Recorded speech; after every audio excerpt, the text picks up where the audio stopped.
इसको कैसे करना है? Sum of the money becomes this, मतलब प्रिंसिपल की बात हो रही है। प्रिंसिपल अमाउंट तो आप लोग समझते हैं, प्रिंसिपल जो पहले होता है इंटरेस्ट लगने के बाद उसको क्या बोलने लग जाते हैं, अमाउंट। तो प्रिंसिपल है 2 साल के बाद वो कितना है, 34800। कितने साल, 2 इयर्स। देन फिर उसने बोला कि 5 साल के बाद इतना हो रहा है। प्रिंसिपल है, मेन बोला जा रहा है, मेन, कि 5 साल के बाद कितना हो रहा है, 4200 हो रहा है, ओ सॉरी 000 हो रहा है। ये हो रहा है 5 साल के बाद। तो यहां से इस वाले कितने साल में हुआ होगा, 2 साल ये रहे, 5 साल ये रहे, 3 साल में होगा। बात समझ आ रही है? से यस और नो।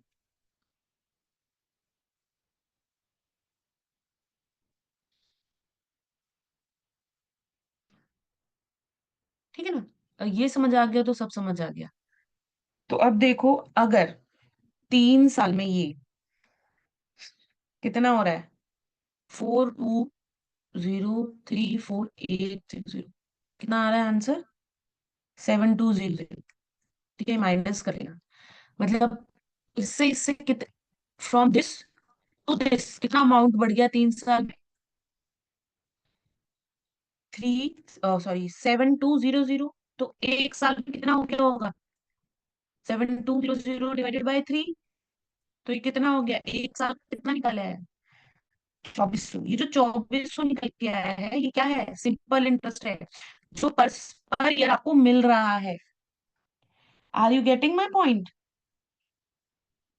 तो अब अगर मुझे जाना है कि प्रिंसिपल कितना रहा है, तो मैं क्या करूंगी, 5 साल से अपने एस आई को मल्टीप्लाई कर दूंगी। तो 5 इंटू 2400, कितना आ जाएगा, 12,000। ठीक है, या आप मल्टीप्लाई करोगे, 12,000 आंसर आएगा। ठीक है। अब मतलब दिस टू दिस इतना मिला है, ओरिजिनल पे इतना मिला है, तो क्या करोगे, 4200 में से 1200 माइनस कर दोगे, वो तुम्हारा प्रिंसिपल हो जाएगा, विच इज 30,000। ठीक है, तो ये कितना है तुम्हारा, 30,000। अब उन्होंने एक चीज और बोली है, rate of interest. Rate of interest का क्या फॉर्मूला लगाओगे? अच्छा, अब मेरे को रेट ऑफ इंटरेस्ट तो निकाल के बता ही सकते हो, तो चलो मैं ही करा देती हूँ। ऐसा ही, सॉरी, जैसे कि फॉर्मूला क्या है, E R T divided by 100। क्या है प्रिंसिपल, आर क्या है, रेट, टी क्या है, टाइम, कितने टाइम के लिए लिया है, और 100। ठीक है। तो अगर 5 साल ले रहे हो, तो यहाँ पर 5 साल वाला ही एस आई लेना है। प्रिंसिपल हमेशा सेम रहता है, क्योंकि ये सेम ही रहेगा, रेट भी सेम रहता है, डिवाइडेड बाय 100। तो हम 1 साल वाला ले लेते हैं। ऐसा ही कितना था, 1 साल का 2400, इजिकल्स टू प्रिंसिपल कितना है, 30,000, इंटू रेट मुझे निकालना है। टाइम कितना है, 1 साल का लिया है, ऐसा ही डिवाइडेड बाय 100। इसको सॉल्व करोगे, 2400 मल्टीप्लाइड बाय 100 डिवाइडेड बाय, यहाँ पे जो जो रकम है उसको नीचे ले आओ, तो 30,000 ही नीचे आएगा। इसका तुम्हारा आ जाएगा, 2 जीरो से 2 जीरो काट दो, इधर वाली 2 जीरो से इधर वाली 2 जीरो काट दो, 3 से 24 काट दो, 8% इज आंसर। तो third is your correct answer. Is this question is clear to everyone? लिख लो फिर बता देना।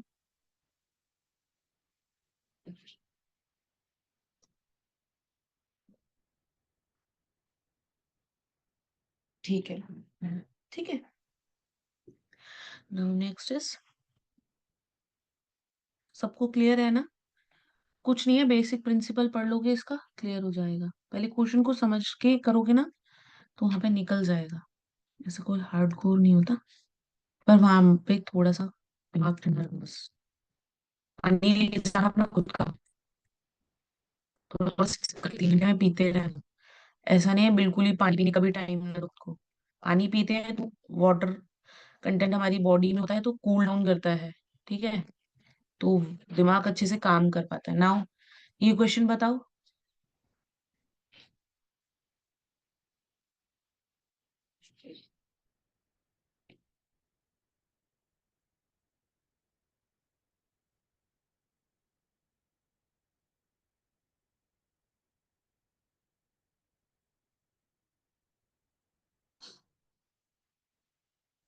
अगर तुमने ऑब्वर्जन, कॉन्ट्रपोजिशन, इन्वर्जन, अगर ये सब नहीं भी पढ़ा है तो भी तुम इसको बता सकते हो।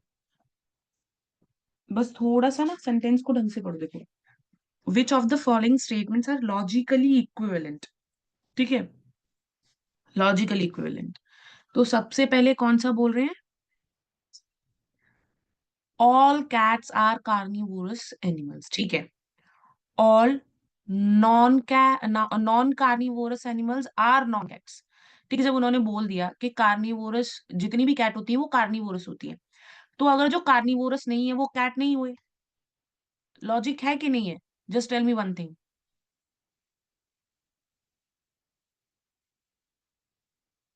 है ना? Same logic applies there.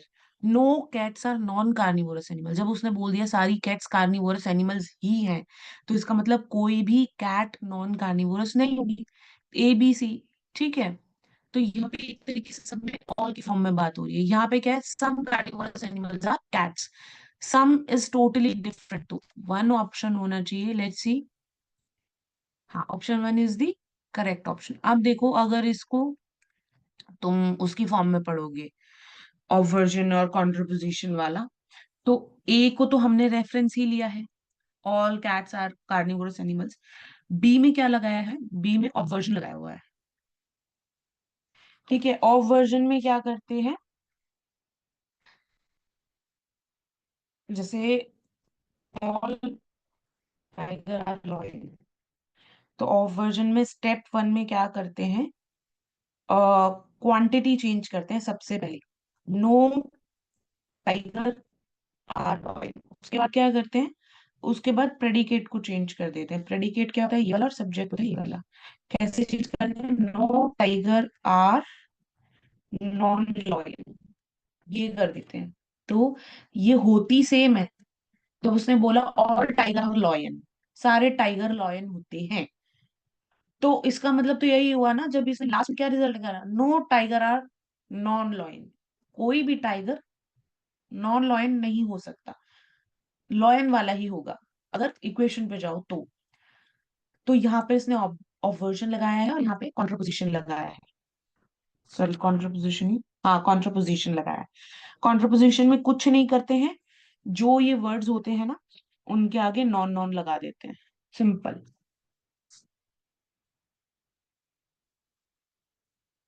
मैंने उल्टा बोल दिया क्या?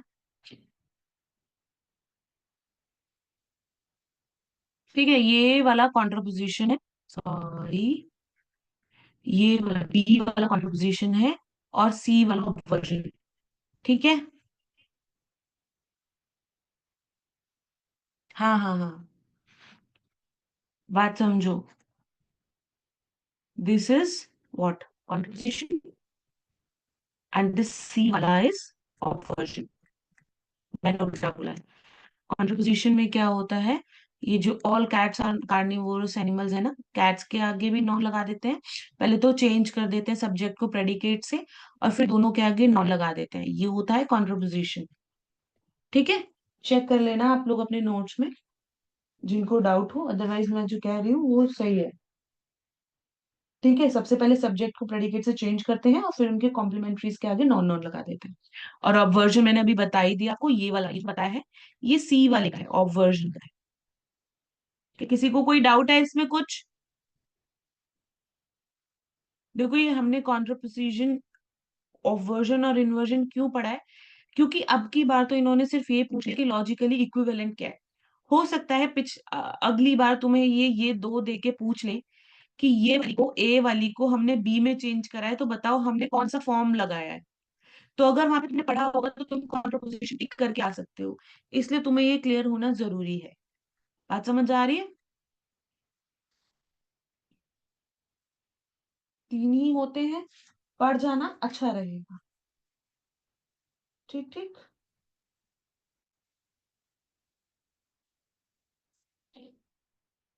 नेक्स्ट इज,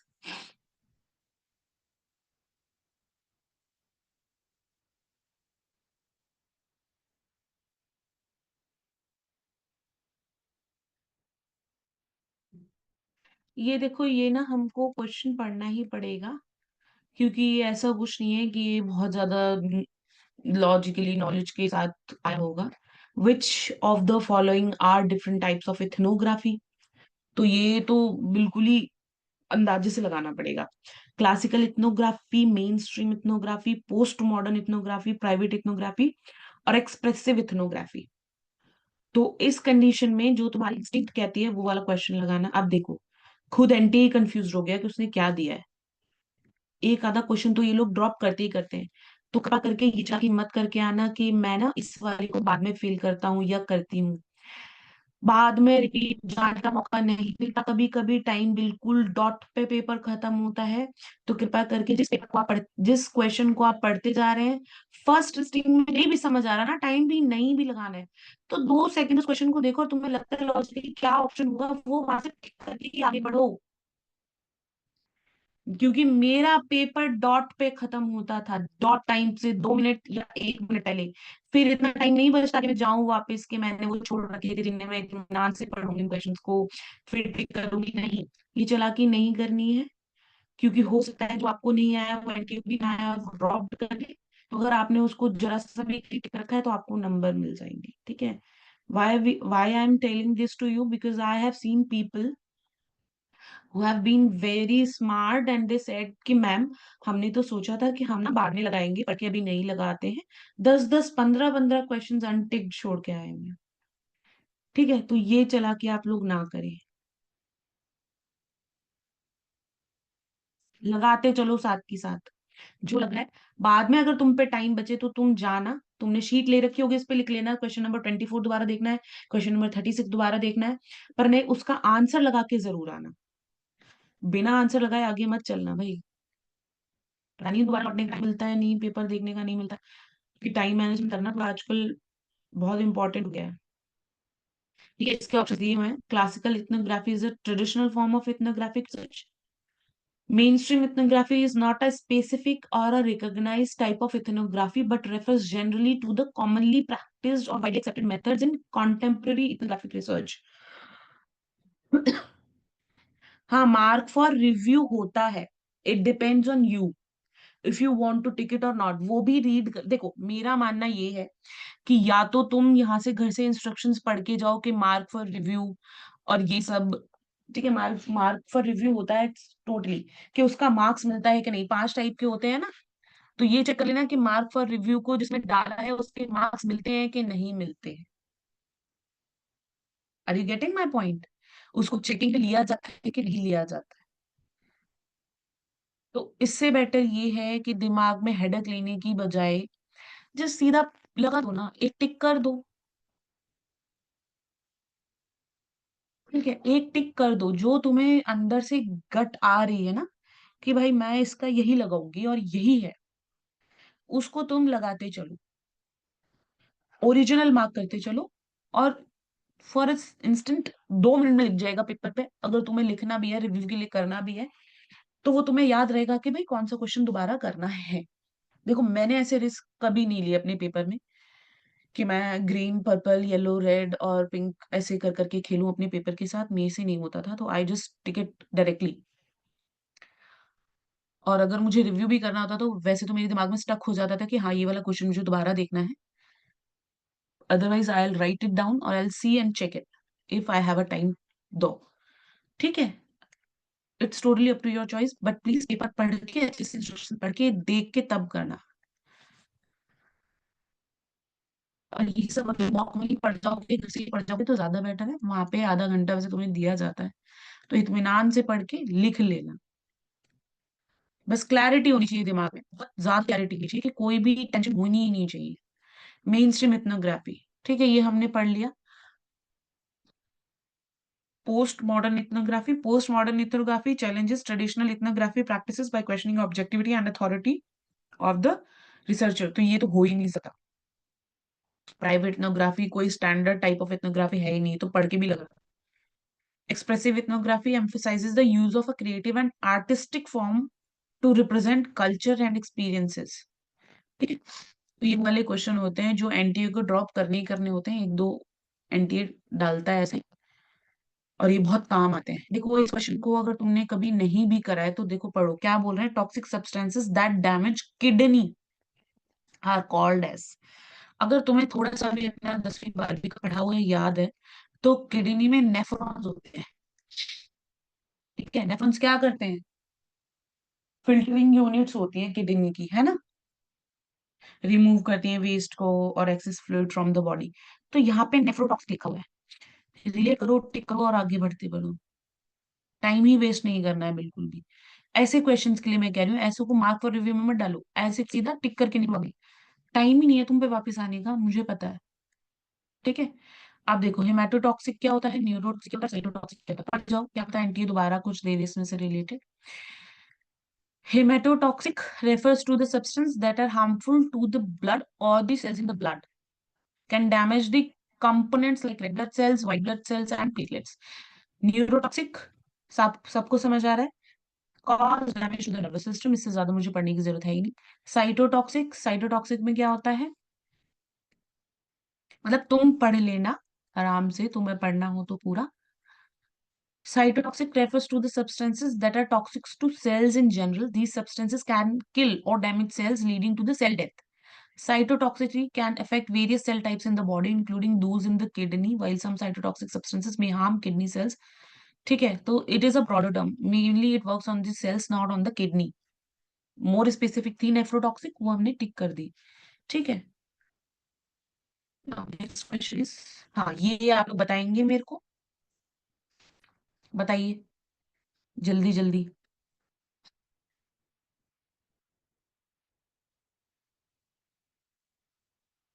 इतनी जल्दी में एक ही बच्चे ने रिप्लाई दिया है, दूसरा भी आया। ठीक है, तो मॉन्ट्रियल प्रोटोकॉल, अब तुम देख रहे हो लॉज और इन सब, दो क्वेश्चन तो आ ही गए हैं, एसडीजी वाला कल पढ़ा था। ठीक है, एक एयर से आ गया था एनवायरमेंट वाले हिस्से में, और एक ये आ गया। तो पेपर वन में नंबर लाना इतना भी कठिन नहीं है, बस थोड़ा ठंडे दिमाग से करोगे तो हो जाएगा। ठीक है,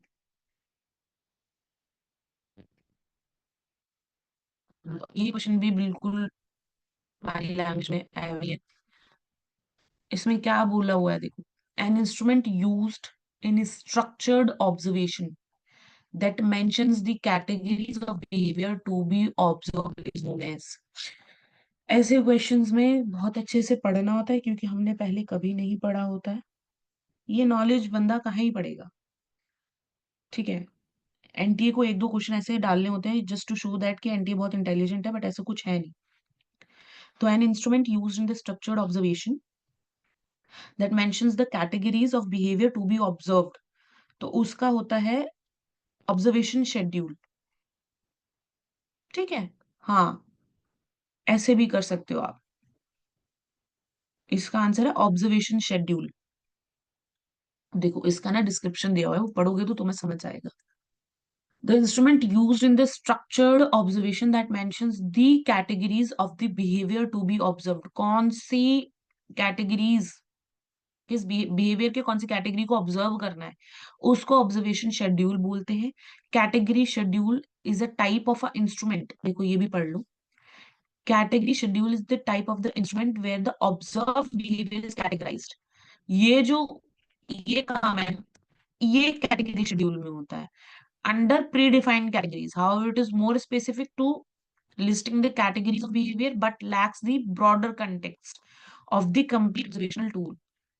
ठीक है, तुम इतना भी याद रख लोगे कैटेगरी शेड्यूल में क्या होता है, बिहेवियरल जो ऑब्जर्व किया है, ऑब्जर्व बिहेवियर को कैटेगराइज किया जाता है कैटेगरी शेड्यूल में। ठीक है, observation device, this term can be general term for any tool और instrument use for observation purpose. ठीक है, तो ये तो बिल्कुल नहीं लगा सकते। Observation schedule is the correct answer. This is the correct answer, as an observation schedule is the structured tool used during observational studies that includes predefined categories। ठीक है, जो हमने कैटेगरी शेड्यूल में कर ली थी, predefined categories of behaviour that an observer must look for during the observation. Ontological tool क्या होता है, instrument that would be used in the field of ontology which deals with the nature of being, existence and reality।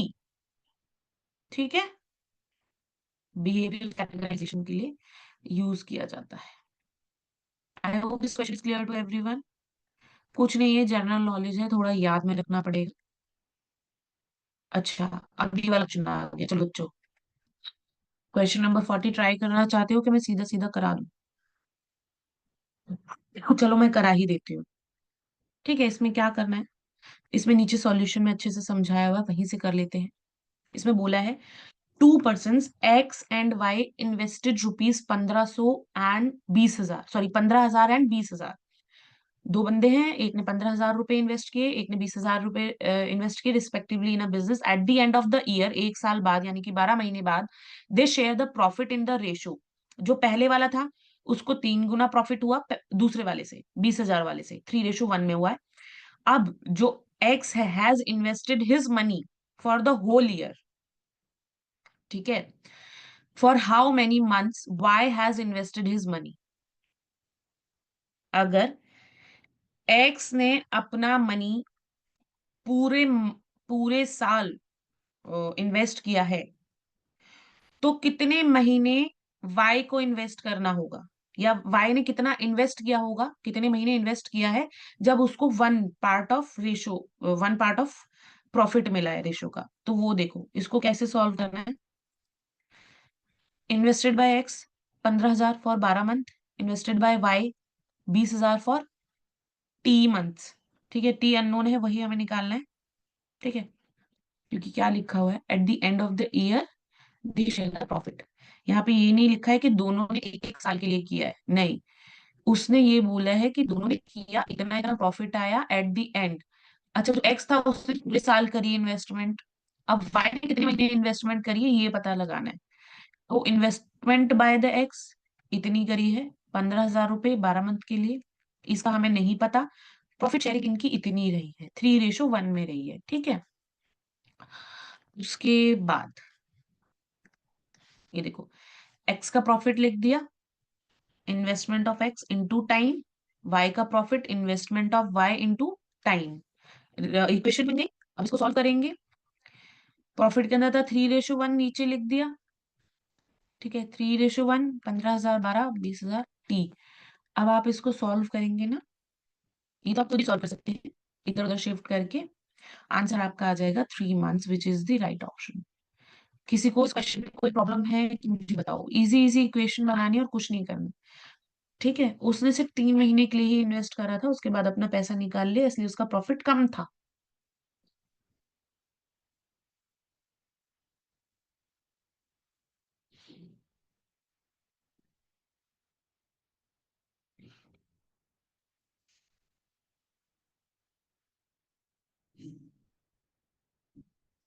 Clear है ना? Now next is, ये देखो, ये बताओ क्या बोल रहे हैं इसमें। Individual who live in a particular community develop distinctively pattern systems of. कोई इंडिविजुअल है पर्टिकुलर कम्युनिटी में रह रहा है, तो उसने क्या क्या पैटर्न्स डेवलप किए होंगे, लॉजिकली सोच के देखो।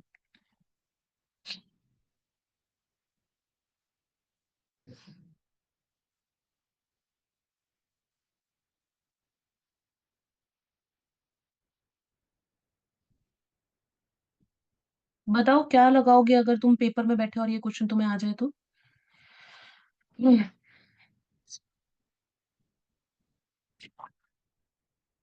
अच्छा, और कोई और?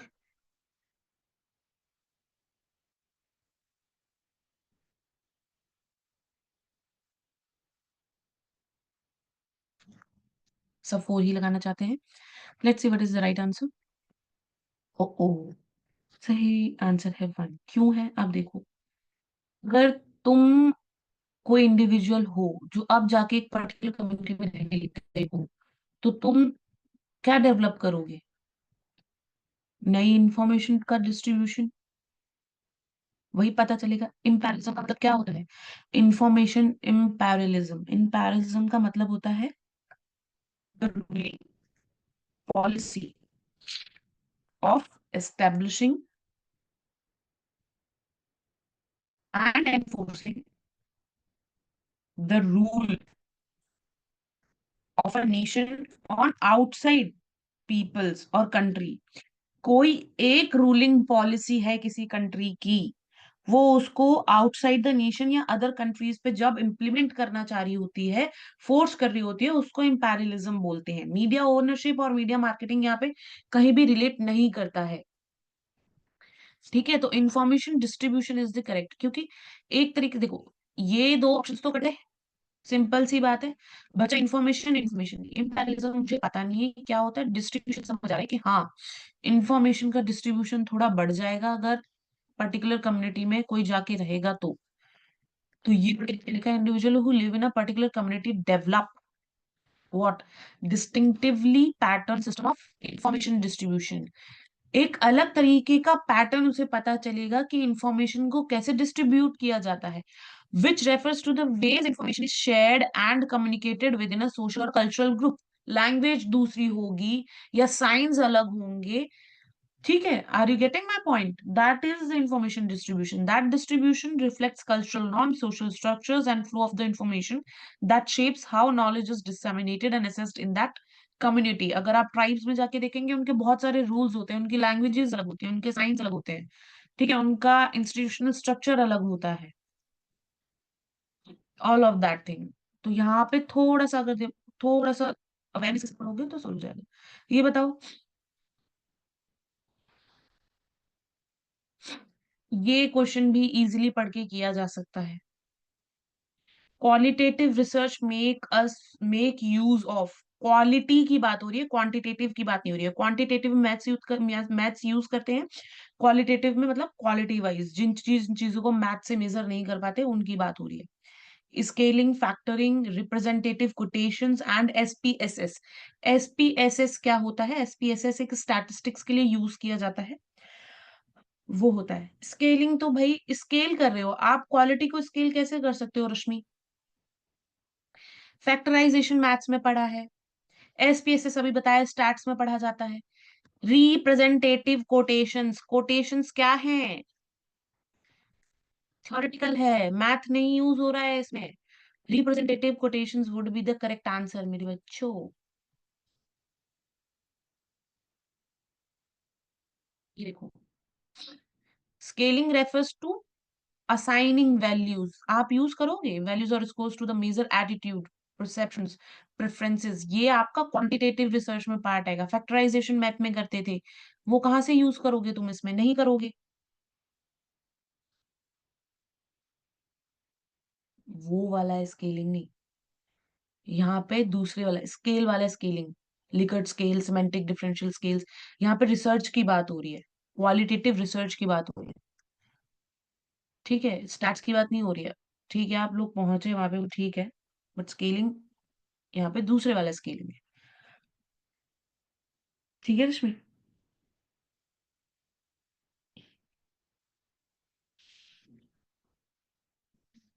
नाउ नेक्स्ट क्या बोला हुआ है? ठीक है, factorization representative questions are the direct quotes from participants that illustrate key themes or insights found in the quantitative data। इसलिए रिप्रेजेंटेटिव कोटेशंस ये देखा करो कि जो हमने चूज करा उससे बेटर ऑप्शन है कि एग्जिस्ट करता है। SPSS statistical package for social sciences, ये एसपीएसएस आप यूज भी करेंगे स्टैटिस्टिकल के लिए, कई कई लोग इसको यूज करते हैं अपनी पीएचडी में, तब आपको समझ आ जाएगा। बस अभी इतना याद रखो, it is use in the quantitative research. Next question is, हाँ ये वाला बताओ।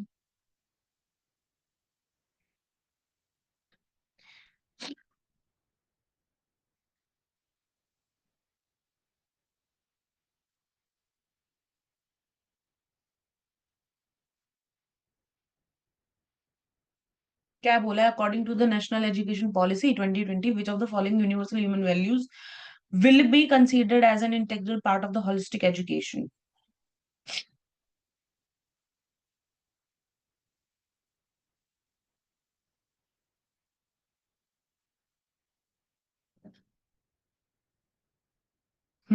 ठीक है, तो सी इज द करेक्ट पॉइंट। पहली बात तो भाई ट्रुथ तो बहुत जरूरी है, ट्रुथ तो इसमें भी नहीं दिया, इसमें दिया, हम नहीं बात करें, ठीक है, हम ये नहीं लेंगे, कंसीडर ही लेंगे। नेक्स्ट इज, एक चीज है sympathy, sympathy is not a right thing, तो वो नहीं आएगी। तो third is the correct answer, उसकी जगह एम्पैथी है, sympathy. While sympathy may be related to the compassion, it is not explicitly listed as the universal human value in the NAP 2020. Instead, the policy emphasizes broader values in empathy and compassion. आज जाके ना sympathy और empathy में difference पढ़ लेना, पढ़ोगे कि नहीं? ये काम आ जाएगा पेपर में। कोई जानता है तो बताओ।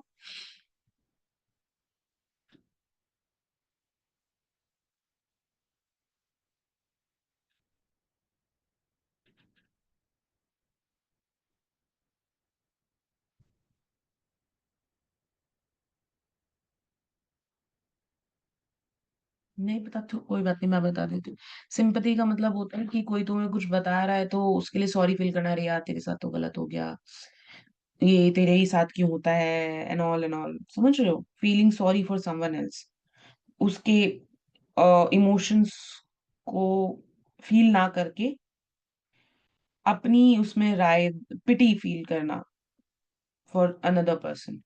और एम्पैथी में क्या होता है, हम दूसरे पर्सन की फीलिंग्स को अंडरस्टैंड करने की कोशिश करते हैं कि अगर यही सेम सब मैं फील कर रहा होता तो क्या होता है, and all, that is empathy. Help करने की कोशिश जब करते हैं, दैट इज एम्पैथी, ठीक है? तो सिंपैथी से बेटर क्या है, एम्पैथी। नाउ नेक्स्ट इज, ये भी बहुत इजी सा क्वेश्चन, पढ़ लेते हैं, क्या देखना। Response of a participants who are well aware of the fact that they are being studied is considered as. एक होता है ना रिसर्च में कि एक तो हम बिना बताए स्टडी करते हैं पार्टिसिपेंट्स के ऊपर, मेडिकल रिसर्च में ज्यादा होता है, एक बता के करते हैं। तो these things has particular names under research, तो ये आप लोग पढ़ सकते हैं। अभी इसमें क्या लिखा हुआ है, इसका आंसर क्या है, इसका है रिएक्टिव इफेक्ट, ठीक है? अब देखो, reactive effect refers to the change in the behaviour और the response of the participants when they are aware that they are being observed or studied. This phenomena is also known as the Hawthorne effect, and it can lead to the biased or altered responses that may not accurately reflect their typical behavior. Let's see, अगर मैं किसी को vitamin की गोली दे के बोल दूं, let's say किसी को दर्द हो रहा है, या लेट्स से बीपी है, शुगर है, कुछ भी है, कोई भी है, मतलब उनको हैवी हैवी फील हो रहा है, मैं विटामिन की दवाई देके बोल दूं कि ये मैंने तुम्हें इस पर्टिकुलर चीज की दवाई दी है और अब तुम ठीक हो जाओगे, तो वो विटामिन की गोली खाते से करते हैं कि हाँ अब तो मैंने दवाई खा ली और अब मैं ठीक हो जाऊंगी। तो यहाँ पे उस रिएक्टिव इफेक्ट की बात की जा रही है। Are you getting my point? Direct directed response not a standard term in the research methodology, ठीक है? इंटेंशनल रिस्पॉन्स क्या होता है, refers to the response given deliberately but it does not specifically related to the influence of being observe, ठीक है? Desired effect that is not a commonly use term in the research, ठीक है? तो this is not also our, तो हमें पढ़ने की जरूरत ही नहीं है। नाउ नेक्स्ट क्या दिया हुआ है, क्वेश्चन नंबर 45, बताओ। Any study of a message at the receivers stage is known as, receiver के पास पहुंच गई है, ठीक है? तो नॉइज तो बिल्कुल नहीं है, ठीक है? अब बताओ, सेकंड बोल रहे हैं बच्चे, फोर्थ है ऑप्शन ऑडियंस का एनालिसिस, क्योंकि वो ऑडियंस हो गई है। मैसेज का एनालिसिस कब करेंगे? Audience analysis focusing on understanding the characteristic response and interpretations of the receiver of a message. It helps in tailoring the communication to be more effective by considering the factors. जब receiver पे पहुंच गया, इसका मतलब है वो audience है, मुझे चेक करना है कि ऑडियंस कैसे पहुंच रहा है। Communicator analysis involve studying the sender, sender की बेसिस पे होता है। मैसेज एनालिसिस जो आप लोगों ने बोला refers to the examining the content, message कैसा है, मैसेज एनालिसिस मतलब मैसेज कैसा है, स्ट्रक्चर कैसा है, उसकी प्रेजेंटेशन कैसी है। इसके लिए मुझे रिसीवर के पास तक पहुंचने की जरूरत नहीं है, ये तो मैं जब बना रही हूँ तभी मुझे पता चलता है। Are you getting my point? और नॉइज एनालिसिस, डिस्ट्रप्शन और बैरियर्स होता है, वो भी पहले ही पता चल जाता है। समझ आया मित्तल?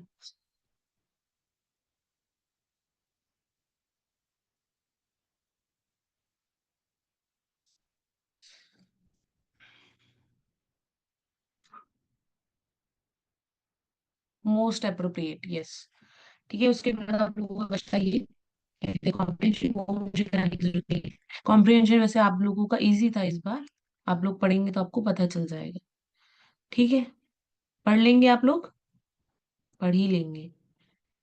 ठीक है, इसमें सारे क्वेश्चंस के आंसर्स दिए हुए हैं, आप शांति से पढ़ेंगे, आपको दिख जाएंगे आंसर्स। ठीक है।